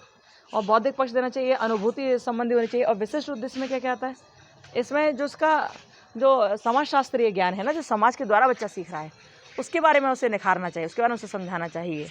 और क्या है, विद्यालय पूर्व शिक्षा के विकास संबंधी ज्ञान, है ना। तो ऐसा नहीं है कि बच्चा जब विद्यालय में आता तभी पढ़ता लिखता हो, नहीं। सबसे पहला विद्यालय बच्चे का परिवार होता है, और परिवार में भी माँ होती है पहला विद्यालय, जो माँ सिखाती है बच्चे को, बच्चा सीखता चला जाता है ना। तो यहाँ पर प्राथमिक स्तर पर टीचर को ये चाहिए कि वो बच्चे का जितना ज्ञान है उसे टटोले, उसे देखे, और यदि उसके ज्ञान में कहीं कुछ भी गलती आ रही है तो उसे समझाए और उसको निखारे, उसको समझा कर सही कर दे, है ना। तो ये यहाँ पर सारी चीज़ें दे रखी हैं, इसके सामान्य और विशिष्ट उद्देश्य दे रखे हैं, ठीक है। प्राथमिक स्तर पर क्या क्या उद्देश्य होने चाहिए वो यहाँ दे रखे हैं, ठीक है। आप इसको ध्यान से पढ़ लेना, ठीक है। इसके विशिष्ट उद्देश्यों में ज्ञानात्मक तथा अवबोधात्मक पक्ष दे रखा है, ओके, कि उसका कॉग्निटिव डेवलपमेंट भी कराओ, और भैया उसका जो और भी चीज़ें होती हैं जो जिससे वो कॉन्सेप्ट क्लियर कर पाए, है ना, कॉन्सेप्ट क्लियर कर पाए अपने माइंड में, वो भी तैयार करो, ठीक है। उसकी जो इंटेलिजेंस है ना, उसका विकास हो, उसको बोध हो उन चीज़ों का, जिससे उसको आगे बढ़ना है, जिसे उसे समझना है, जिसे समाज में रहना है, उसे बोध होना चाहिए उन चीज़ों का। तो इन सारी चीज़ों का डेवलपमेंट टीचर करा सकता है बच्चे के भीतर, ठीक है। आप इसका स्क्रीनशॉट लेना, आगे बढ़ते हैं हम लोग। कहाँ चला गया, ये रहा, इधर इधर इधर, चलिए।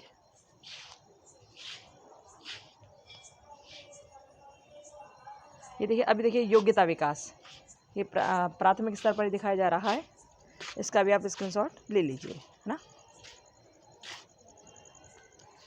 बहुत ही ज़्यादा अच्छा है ये टॉपिक, आप एक बार पढ़ोगे तो आपको आराम से समझ में आ जाएगा, है ना। एक बार पढ़ते आना, बस समझ में आ जाता रहेगा। वही शिक्षा का उद्देश्य दे रखा है कि आप, शिक्षा का उद्देश्य है योग्यता का विकास करना, कौशल का विकास करना, अभिवृत्ति का निर्माण करना। सामान्य उद्देश्य भी है, इसके विशिष्ट उद्देश्य में, वो सारी चीज़ें आपने देख ली हैं, ठीक है, देख लीजिए। अब देखिए, अध्यापक शिक्षा के सामान्य उद्देश्य स्पष्ट कीजिए।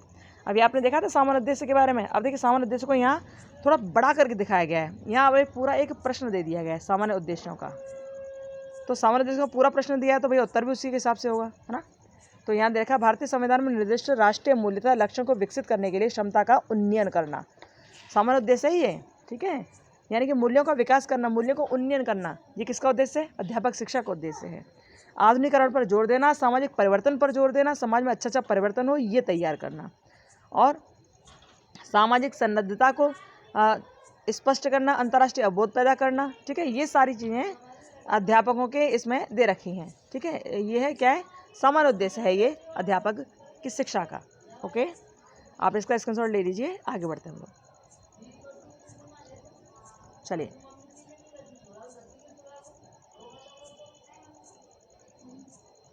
ये देखिए,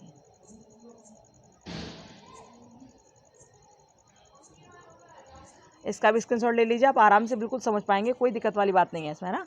देख लीजिए, अब यहाँ दे रखा है विश्वविद्यालय शिक्षा आयोग। विश्वविद्यालय शिक्षा आयोग को और किस नाम से जाना जाता है वो आप हमको बताना, ठीक है। इसको राधा कृष्णन आयोग को बोलते हैं, या कोठारी आयोग बोलते हैं, कौन सा आयोग बोलते हैं। और एकमात्र ये ऐसा आयोग था जो अपने देश को स्वतंत्र होने के बाद, अपने देश स्वतंत्र 1947 में होता ना, उसके जस्ट बाद ये आया था, यही पहला आयोग था। ये इसको और किस नाम से जाना जाता है ये बताना, और दूसरा प्रश्न ये बताना कि इसने किस चीज़ पर जोर दिया था, ठीक है। इसने किस चीज़ पर जोर दिया था और किस नाम से जाना जाता है ये बताना आप, ओके। चलिए आगे देखिए, इसका स्क्रीनशॉट ले लीजिए, फिर आगे बढ़ेंगे हम लोग।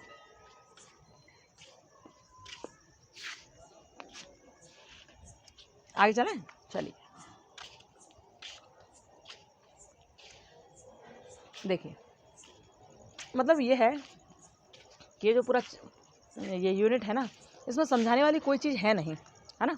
बहुत इजी है, पूरी बस लैंग्वेज है, एक कहते हैं ऐसे टाइप है। आप इसको एक बार पढ़ते चले आओगे तो आपको एक बार में समझ आ जाएगा, इसमें कोई स्पेशल बात नहीं है ना। यदि नहीं आए तो आप पूछ लीजिएगा। यहाँ पर हमने हाईलाइट इसी वजह से किया है कि आप एक बार जो मुख्य पॉइंट है उन्हें पढ़ लो तो आपको एक बार में समझ आ जाए। इसमें समझाने के लिए कुछ चीज़ हमको लग नहीं रही, बहुत हल्की हल्की लगी, तो हमने कोशिश की उसे समझाने की, ठीक है। अब आप इसमें अभी इस वाले प्रश्न कहा गया था अध्यापक शिक्षा के सामान्य उद्देश्य। अब ये जो दूसरा प्रश्न है, इसमें विशिष्ट उद्देश्यों की बात हो रही है। विशिष्ट उद्देश्य में आप देख चुके हो कि क्या है, ज्ञानात्मक विकास, कौशल का विकास, अभिवृत्ति का विकास, ये सब विशिष्ट उद्देश्य ही तो हैं। अध्यापक शिक्षा के, है ना। तो यहाँ वही सारे विशिष्ट उद्देश्यों को बढ़ाकर बताया गया, खुलकर बताया गया है, ठीक है, क्लियर किया गया है। तो आप इसका भी स्क्रीनशॉट ले लीजिए और आप आराम से इसको पढ़िएगा, ठीक है। आराम से इसका स्क्रीनशॉट लीजिए और आराम से इसको पढ़िएगा।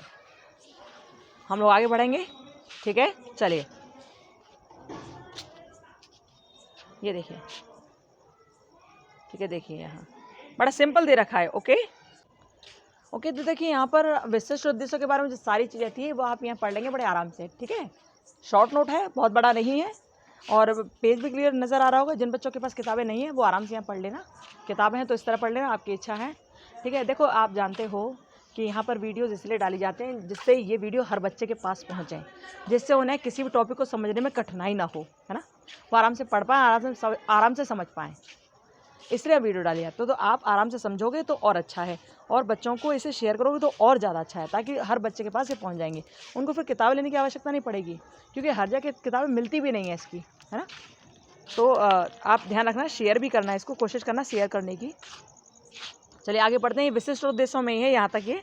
अब इसके बाद क्या, प्राथमिक स्तर यानी कि कक्षा 1 से 5 तक अध्यापक शिक्षा के विशिष्ट उद्देश्य क्या क्या होने चाहिए। तो इसको आप पढ़ लीजिए कि ये क्या क्या करे, अध्यापक शिक्षा क्या क्या कैसी होनी चाहिए, 1 से 5 तक के बच्चों को कैसे वो पढ़ाए, क्या करे, ठीक है। तो इसमें देखा, अधिगम अनुभवों को व्यवस्थित करने के लिए होनी चाहिए, ठीक है। उपयुक्त विधि पैदा करने के लिए, तकनीकों के द्वारा बच्चों को समझाने के लिए, है ना, कल्पना शक्ति का विकास करने के लिए, सृजनात्मकता का विकास करने के लिए, और बच्चों में जानने की इच्छा पैदा करें, यानी बच्चों को जिज्ञासु बनाए वो टीचर। बच्चों को जिज्ञासु ऐसा बनाए कि सर आसमान में तारे हैं तो क्यों है, हाँ, यदि धरती पेड़ों को पैदा कर रही है तो कैसे कर रही है, क्या है उसके अंदर, क्या हम डालते हैं जिससे पेड़ पैदा होते हैं। तो मतलब बच्चों को जिज्ञासु बनाए, बच्चों की संवेगिक जो शक्ति है ना उसको पैदा करें, सोचने की शक्ति को बढ़ाए, है ना। इसलिए शिक्षक शिक्षा के ज़रूरी है, विशिष्ट उद्देश्य है ये 1 से कक्षा 5 तक के पढ़ाने के लिए, ठीक है। चलिए स्क्रीनशॉट इसका लीजिए और आगे बढ़ते हैं हम लोग। और आप जानते हैं कि जब शिक्षक अच्छी तरह पढ़ाता है, मतलब ये है कि बच्चों के अंदर संप्रेषण संबंधी कौशल का विकास करा है ना। ओके, तो देखिए आगे देखते हैं आगे क्या है इसमें, स्क्रीनशॉट लीजिए फिर आगे बढ़ते हैं। यहाँ पर भी ये सब दे रखा है। अभी आपने 1 से 5 तक के लिए देखा, और अब आगे है माध्यमिक स्तर पर, यानी कक्षा 6 से 10 तक के जो टीचर होते हैं, यानी कक्षा 6 से जो 10 तक के विद्यार्थियों को पढ़ाने वाले टीचर होते हैं, उनके विशिष्ट उद्देश्य क्या क्या होने चाहिए। क्योंकि अब बच्चा छोटा नहीं है, अब बच्चा थोड़ा सा बड़ा हो गया है, उसकी मानसिकता जो है वो भी थोड़ी परिवर्तित हो रही है, और बच्चा धीरे धीरे बढ़ रहा है तो उसकी एज भी बढ़ रही है, और जब एज बढ़ रही है तो उसके अंदर अब अलग अलग तरह के चेंजेस आ रहे हैं, है ना। अब बच्चा चेंज हो रहा है, चेंजेस आ रहे हैं अलग अलग। अब वो बाल्यावस्था से हटकर अब वो किशोरावस्था की ओर जा रहा है।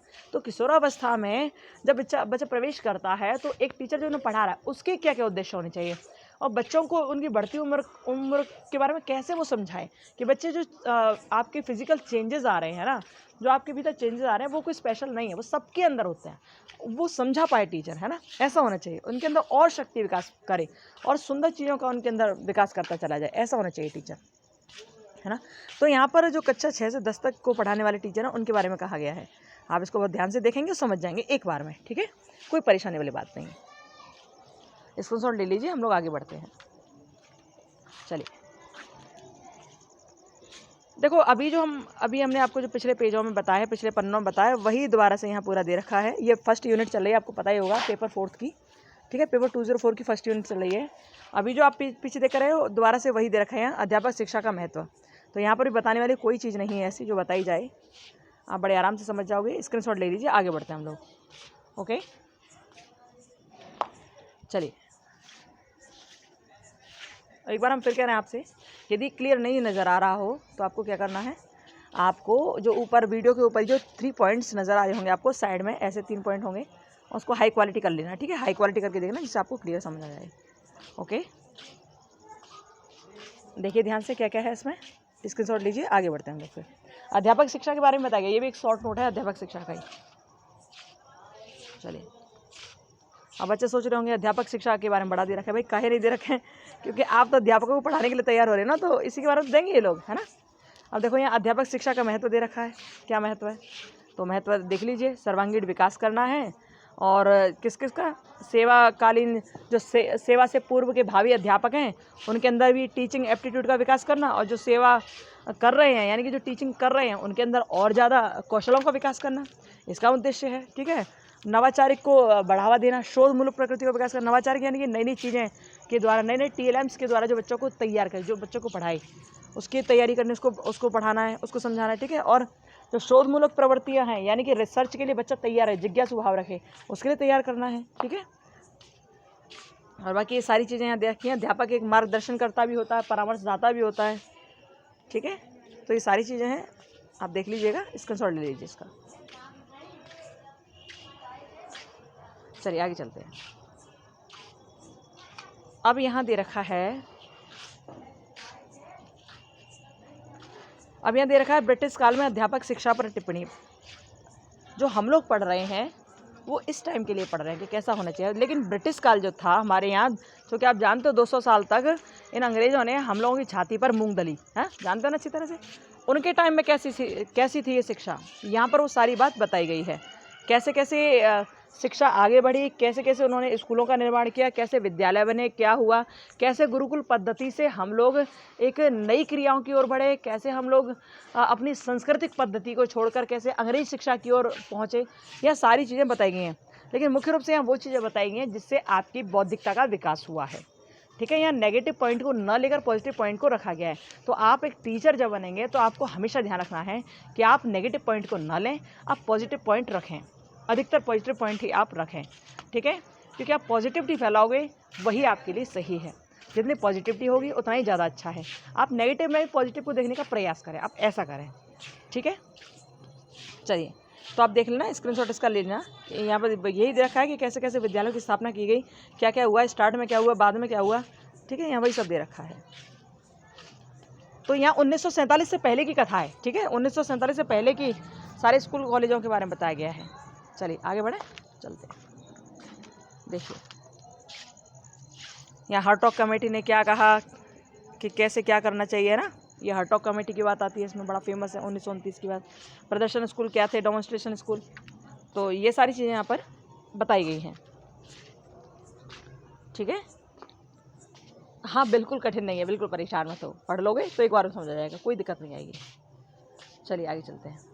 यहाँ पर भी पता है अंग्रेज़ों ने भी यही कहा था कि जो छात्र अध्यापक बच्चों को पढ़ाने के तैयार हुए ना, उनकी भी ट्रेनिंग ज़रूरी है, उनको भी पढ़ाना ज़रूरी है, क्योंकि जब तक वो सही नहीं पढ़े होंगे तब तक वो बच्चों को सही नहीं पढ़ा पाएंगे, इसलिए उनकी भी ट्रेनिंग होना बहुत ज़रूरी है। तो यहाँ पर भी उन्होंने, अंग्रेज़ों ने भी टीचर एजुकेशन के लिए अनेक इंस्टीट्यूशन खोले, अलग अलग कॉलेज खोले, अलग विश्वविद्यालय खोले, जिसमें टीचर को एजुकेशन दी जा सके।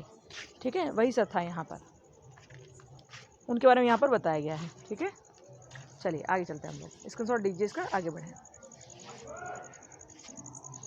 गुड, चलते हैं। ये देखिए यहाँ पर वही सब दे रखा है,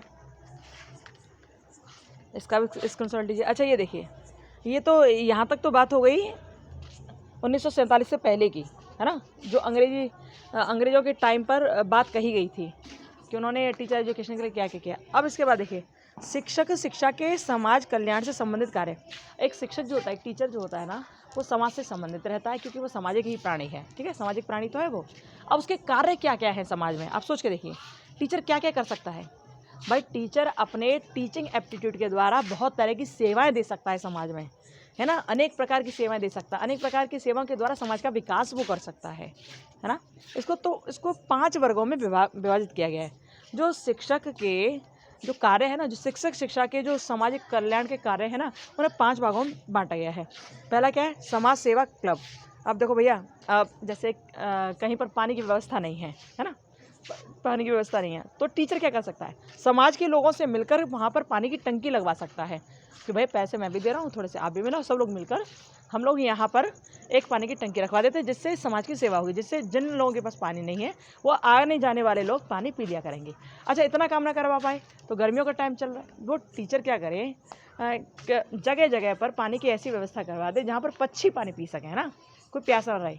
आप में से भी जितने भी लोग हैं ना, आप भावी अध्यापक हो, आप देख रहे हो कि गर्मी आ चुकी हैं, ज़्यादा कुछ सेवा ना कर पाओ तो अपनी छत के ऊपर ऐसा कर दिया करो कि छत के ऊपर एक पानी से भरा हुआ कटोरा रख दिया करो, जिससे जो आने जाने वाले पक्षी हैं ना वो बेचारे पानी पी सकें। और यदि कोई आपके द्वार पर कोई पानी पीने के लिए कह रहा है तो भैया उसको पानी जरूर पिलाया करो, क्योंकि ये सामाजिक कार्य हैं, ये सोशल वर्क हैं जो हम सबको करने चाहिए। ठीक है, तो यहाँ पर जो शिक्षक होता है ना, उसका ये भी काम है कि वो समाज सेवा क्लब बनाकर तैयार कर सके। समाज सेवा क्लब का मतलब ये 2-4 लोगों को इकट्ठा करो और जहाँ जिस चीज़ की कमी है उस चीज़ को तैयार कर दो। ठीक है, जैसे पानी की टंकी रखवा दी, या कहीं और किसी और चीज़ की ज़रूरत है, जैसे एक किसी गरीब की लड़की की शादी नहीं हो रही तो सब मिलजुल कर भैया थोड़े थोड़े पैसे मिलाओ और आप इकट्ठे होकर शादी कर दो। ठीक है, टीचर खड़ा हो सकता है सबसे आगे और खड़े होकर ये सारी बात रख सकता है समाज के सामने, समाज मानती है उसकी बात।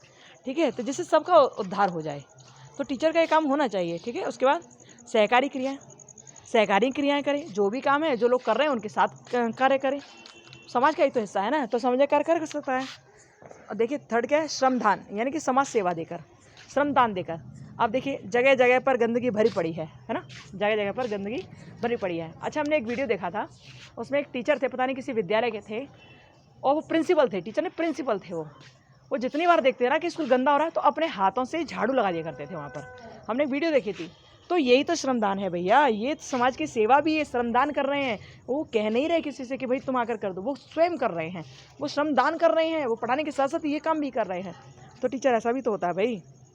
अब आपसे नहीं कह रहे कि आप झाड़ू लगाओ, लेकिन जहाँ देखो कि हाँ आपकी ज़रूरत है वहाँ आप तैयार हो जाओ, बस ये आवश्यक है। ठीक है, और क्या है, और स्काउटिंग एंड गर्ल्स गाइडिंग तैयार करना। स्काउट गाइड जानते हो आप? हाँ बिल्कुल जानते होंगे आप, सब ने किया होगा। ठीक है, और नहीं जानते हो तो आगे वाले पेज में आपको वो सारी चीज़ क्लियर समझ आ जाएंगी क्या क्या है, क्योंकि ये 5 जो चीज़ें ना वो आपको यहाँ पर आगे वाले पेजों में आने वाली हैं। अच्छा, 5वां क्या है, जूनियर रेड क्रॉस और प्राथमिक चिकित्सा दल। रेड क्रॉस का मतलब ही समझ लेना कि ये डॉक्टरी के बारे में बात की जा रही है। ठीक है, चलिए अब ये जो 5 चीज़ें हमने आपको बताई हैं, तो यहाँ पर अब आगे वाले पन्नों में इसको विस्तार से बताया गया है। टीचर ऐसा भी तो करता है ना कि स्कूल के पास ही एक छोटी सी दुकान खुलवा देता है और सब बच्चों से कहता है बच्चों यहीं से सामान लेना है। इससे क्या होगा, इससे ये डेवलपमेंट होगा कि बच्चे समझ पाएंगे कि लेन देन कैसे किया जाता है ना, लेन देन कैसे किया जाता है। और फिर कुछ समय के लिए कुछ बच्चों की ड्यूटी उस दुकान पर होगी, फिर कुछ दिन बाद किसी और बच्चे की ड्यूटी दुकान पर होगी, ऐसा कर दिया जाता है ना। और रेड क्रॉस में क्या है, यहाँ पर बच्चे को तैयार किया जाता है कि तुम यहाँ पर ऐसे इंजेक्शन लगाओगे, ऐसे दवा दे दोगे, और क्योंकि ये डॉक्टर तुम्हें समझाने के लिए बैठा है, ये तुम्हें समझाएगा। मतलब यहाँ पर भी सारी डॉक्टरी वाली सेवाएँ की जाती हैं। और ये तुम कुछ भी नहीं कर पा रहे हो तो जो लोग यहाँ सेवा लेने के लिए आ रहे हैं, सेवा लेने बोलेगे तो जो बीमार लोग यहाँ रहे उनको तुम बड़े प्यार से जाकर बैठाओ, उन्हें समझाओ कि सब ठीक होगा, है ना। तो इस तरह से मतलब शिक्षक बच्चों को तैयार कर सकता है। तो ये सारी चीज़ें सामाजिक कल्याण से रिलेटेड हैं जो शिक्षक कर सकता है। ठीक है, अब देखिए इनका सबको विस्तार से बताया गया यहाँ पर पीछे वाले आगे वाले पन्नों में, देख लीजिएगा आप क्या क्या है। स्क्रीनशॉट लीजिए इसका। ठीक है, आगे बढ़ते हैं हम लोग। ये देखिए आपको बताया ना विस्तार से बताया गया, तो यहाँ बड़ी अच्छी अच्छी बातें कही गई हैं, बहुत ध्यान से पढ़ना, आप आराम से समझ आएगा आपको। ओके, चलिए आगे बढ़ें, चलते हैं। ये फर्स्ट यूनिट चल रही है, ध्यान रखना, पेपर 204 की फर्स्ट यूनिट है ये, ध्यान रखना आप सभी। स्काउट गाइड में कितनी एज तक के बच्चों को लिया जाता है, किसको क्या बोला जाता है, ये बड़ा पूछ लिया जाता है। तो आप ये पढ़ लेना, बहुत अच्छा टॉपिक, मज़ा ही आ जाता पढ़कर। ठीक है, पढ़ लेना। ऐसे वीडियो बहुत लंबी होती जा रही है, इसलिए हम बहुत नहीं पढ़ा सकते। ठीक है, और आपको वैसे तो क्लियर समझ आ जाएगा, कोई दिक्कत वाली बात नहीं। जरा भी आपको लगे कि नहीं समझ आ रहा तो आप पूछ लेना कमेंट बॉक्स में, कमेंट करके हम कोशिश करेंगे आपको बताने की, है ना। तो आप इसका स्क्रीनशॉट ले लीजिए। देखो कितने अच्छे नामों से पुकारा जाता है। 7 से 11 वर्ष के जो बच्चे होते हैं, शेर का बच्चा बोलते हैं ना, शेर के बच्चे हैं ये, लड़कों की बात की जा रही है यहाँ। 11 से 17 साल तक के जो बालक होते हैं उनको स्काउट बोला जाता है। अब हम लोग क्या करते हैं, हम लोग हर उम्र के बच्चों को स्काउट गाइड बोल देते हैं, स्काउट गाइड, रोवर, रेंजर्स, हर एक को बोल देते हैं। लेकिन यहाँ एक एज बताई गई है, यहाँ पर एक एज क्राइटेरिया है कि आप इतने साल के तो आपको ये बोला जाएगा, आप इतने साल के तो आपको ऐसे नाम से पुकारा जाएगा, है ना। तो वो एज क्राइटेरिया यहाँ दे रखा है, इसको पढ़ लेना, बड़ा अच्छा टॉपिक है। ठीक है, तो आप देख लीजिए, अब ये सारी चीज़ें यहाँ पर दे रखी हैं। ये लड़के के लिए, बच्ची के लिए क्या बोलना चाहिए कि जो 11 साल से कम आयु की बच्चियाँ होती हैं उनको ब्लू बर्ड बोला है, तब बुलबुल बोलते हैं ना, बुलबुल, जो कितना प्यारा सा नाम है ना। बाकी सब दे रखा है यहाँ पर। ठीक है, और फिर जूनियर रेड क्रॉस, प्रथम चिकित्सा दल, ये सब भी दे रखा है। तो देखो इस प्रकार आपकी आज पेपर 204 की पहली यूनिट कंप्लीट हो गई। ठीक है, कल हम लोग सेकंड यूनिट को देखेंगे। पहली यूनिट कंप्लीट हो गई और आप इतना काम कर दीजिएगा कि जिन बच्चों के पास किताबें नहीं उनके पास तक ये भेज दीजिएगा, जिससे उनको भी थोड़ी हेल्प हो जाए। ठीक है, क्योंकि पेपर आप लोगों के जल्दी आएंगे एमएड सेकंड सेमेस्टर वालों के। तो परेशान मत होना, बस आप यहाँ बने रहिए, पढ़ते रहिए, आपको पूरी तैयारी यहाँ पर कराई जाएगी। ठीक है, आपके चारों पेपर की तैयारी पूरी होगी और पांचवा जो पेपर है पेपर 205 जो डिसर्टेशन वर्क वाला, उसकी पूरी तैयारी यहाँ होगी। यानी कि आपके जो टोटल नंबर है ना 450 नंबर, उन 450 नंबर की पूरी तैयारी यहाँ कराई जाएगी। तो चैनल पर बने रहिए, वीडियो को शेयर करते रहिए, लाइक कीजिए मत कीजिए, वो आपकी श्रद्धा है, हम कुछ नहीं कहेंगे आपसे। आपको मेहनत अच्छी लगती है तो आप लाइक कर ही देंगे, हमें इतना विश्वास है। ठीक है ना, ये शेयर ज़रूर करना ताकि उन बच्चों के पास पहुँच जाए जिनके पास किताबें नहीं हैं, वो भी तैयारी कर सकें। ठीक है, हेल्प करना एक दूसरे की, शिक्षक को आना चाहिए, ज़रूर आना चाहिए। चलिए, और हाँ एक बात और बताओ आपको, कुछ बच्चे कह रहे थे कि मैडम हमारा ये जो DBRU की वेबसाइट है ये बिल्कुल बंद पड़ी है। हाँ सही बात है भैया, पता है नहीं इन यूनिवर्सिटी वालों को क्या ही हुआ, बुखार आ गया है, क्या हो गया इनको पता ही नहीं है। सारी वेबसाइट इन्होंने ठप कर रखी हैं, मतलब कुछ है ही नहीं।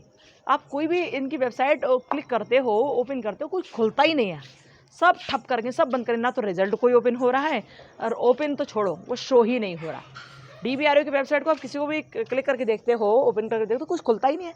पता नहीं क्या सो गए, क्या सुस्ती पड़ गई, क्या इन लोगों में क्या ही हुआ है।